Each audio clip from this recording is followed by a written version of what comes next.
પંચમહાલમાં એસએમસીનો સપાટો। Pavagadh police station હદના સિંગપુર ગામની થોકડી ખાતે state monitoring cell SMC દ્વારા દરોડો પાડી ભારતીય બનાવટનો વિદેશી દારૂ અને બિયરનો મોટો જથ્થો ઝડપી પાડ્યો। આશરે 40 પેટી અને 2156 બોટલ IMFL ઈંડા 3.71 અન્ય મુદ્દામાલ સહિત કુલ જપ્તી 8,07,123 રૂપિયા। કાર્યવાહીમાં એક આરોપીની ધરપકડ જ્યારે 6 આરોપીઓને વોન્ટેડ જાહેર કરવામાં આવ્યા છે।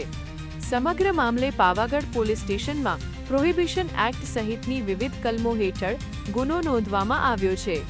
દારૂબંધી વચ્ચે એસએમસીની કાર્યવાહીથી ગેરકાયદેસર દારૂના નેટવર્કમાં ખળભળાટ।